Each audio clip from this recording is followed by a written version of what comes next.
Depuis Bangkok, notre correspondant Cyril Payen. Cyril, assez peu d'informations nous parviennent ce matin pour l'instant sur l'origine de ces tirs. Vous qui êtes sur place, en savez-vous plus ?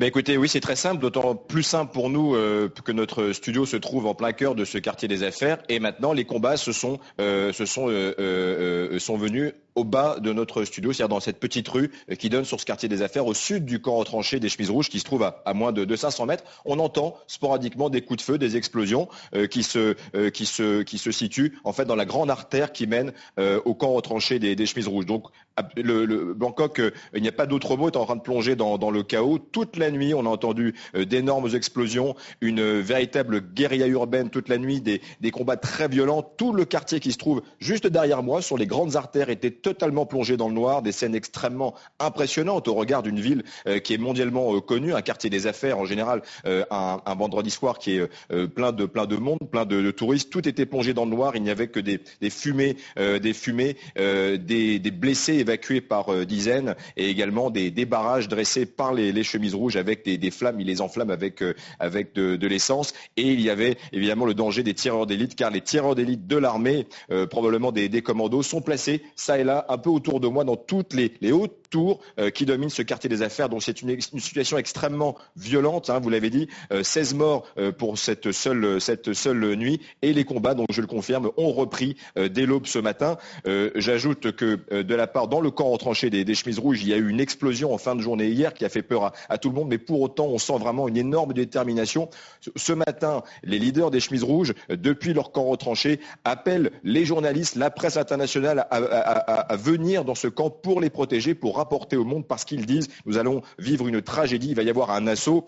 Cette nuit, encore vers 4 heures du matin, nous essayons de pénétrer dans ce camp des Chemises Rouges. Maintenant, c'est totalement scellé, c'est extrêmement difficile. L'armée a rendu vraiment hermétique tous ses accès pour tenter de contrôler un peu plus ce quartier des affaires. Et on peut le penser à opérer un assaut peut-être dans les prochaines heures ou les prochains jours. Peut-être plus en détail, Cyril, quelles conséquences ces affrontements ont-ils sur le moral des manifestants ?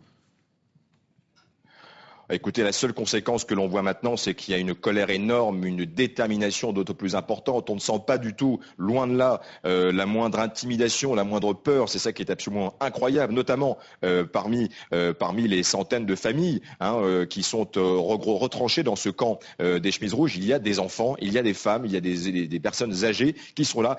Personne n'est parti, alors que le gouvernement a dit « Vous ne pouvez plus rentrer dans ce camp, mais vous pouvez partir. Nous assurons votre retour dans vos provinces, chez vous. » Personne ne part. Il y a une énorme détermination. Et ce qui est très dangereux, vu le climat de guerre civile latent ici, c'est que les combats qui ont lieu au sud et au nord de ce camp retranché des Rouges, donc juste dans notre rue ici par exemple, sont organisés non pas par des Chemises Rouges, mais par des citoyens ordinaires, sympathisants des Chemises Rouges, certainement, mais qui sont totalement furieux par la violence de l'assaut militaire qui a été lancé maintenant il y a 48 heures avec l'assassinat du chef militaire Sideng, le chef militaire des Rouges. Donc il y a vraiment un climat de guerre civile.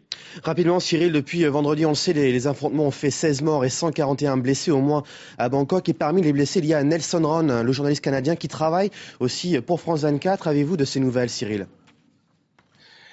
Écoutez, oui, absolument. On est en train de le faire transférer d'hôpital, puisqu'il est dans un hôpital où il a été opéré en urgence hier, vous le savez, après avoir été touché 3 balles. Il a été opéré parce qu'il avait perdu beaucoup de sang, mais cet hôpital se trouve devant la principale barricade des Chemises Rouges et il y a énormément de combats. Donc nous essayons de le faire transférer vers un hôpital plus sécure. Le problème, c'est que tout le quartier est totalement scellé. Il y a des barrages de l'armée et même pour une ambulance, c'est assez compliqué à organiser ce transfert, mais il est dans des conditions stables. Il est en train de se réveiller.